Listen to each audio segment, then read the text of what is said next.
নিরামিষ দিনগুলোতে রান্নার বিশেষ ঝামেলা ছাড়াই একদম চটজলদি করে পনিরের এই সম্পূর্ণ নিরামিষ রেসিপিটা একবার বানিয়ে দেখতে পারো। গরম ভাতের সাথে খেতে কিন্তু দুর্দান্ত লাগবে। তো চলো তাহলে ঝটপট করে বানিয়ে নেওয়া যাক পনির ভাপা।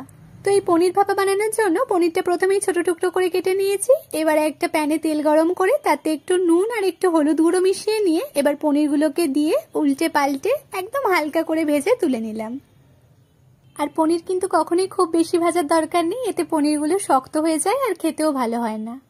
এখন চলো একটা মশলার মিশ্রণ বানিয়ে নেওয়া যাক। তো তার জন্য একটা মিক্সিং জারের মধ্যে 1 চামচ সাদা সর্ষে, 1 চামচ কালো সর্ষে, 4 চামচ পোস্ত, কয়েকটা কাজু বাদাম, 2 চামচ কোরানো নারকেল, সাথে 3 চামচ পরিমাণ টক দই আর একটু জল দিয়ে এটার একটা স্মুথ পেস্ট বানিয়ে নিলাম। তারপর একটা টিফিন বক্সের মধ্যে এই মশলার মিশ্রণটা ঢেলে দিলাম আর সাথে মিক্সিং জার দেওয়া জলটাও এর মধ্যে দিয়ে দিলাম। এবার এর মধ্যে ঝালের জন্য দিচ্ছি 1 চামচ পরিমাণ কাঁচা লঙ্কা বাটা, স্বাদ মতো নুন, টেস্টটা ব্যালেন্স করার জন্য দিচ্ছি অল্প একটু চিনি, দিচ্ছি সামান্য একটু হলুদ গুঁড়ো, 2 চামচ পরিমাণ কাঁচা সর্ষের তেল আর ভেজে রাখা পনির। এখন পনিরের সাথে সমস্ত মশলা খুব ভালো করে একবার মিশিয়ে নিয়ে তারপর এর উপর থেকে কয়েকটা চেরা কাঁচা লঙ্কা আর আরো 1 চামচ পরিমাণ কাঁচা সর্ষের তেল ছড়িয়ে দিলাম। ব্যাস, এবার টিফিন বক্সের ঢাকনাটাও বন্ধ করে দিলাম। এরপর একটা কড়াইতে কিছুটা জল গরম করে এর মধ্যে একটা স্ট্যান্ড বসিয়ে তার উপরে টিফিন বক্সটা বসিয়ে এবার কড়াইটা ঢাকা দিয়ে এটাকে 10 থেকে 12 মিনিটের জন্য ভাপিয়ে নেব। ব্যাস, তাহলে কত সহজেই তৈরি হয়ে গেল আমাদের পনির ভাপা। আর এটা কিন্তু ভীষণই ভালো খেতে হয়, একবার বানিয়েই দেখো। তাহলে আজকের রেসিপিটা তোমাদের কেমন লাগলো কমেন্টে অবশ্যই জানিও। আর ভালো লাগলে চ্যানেলটাকে প্লিজ একটা সাবস্ক্রাইব করে দিতে ভুলো না।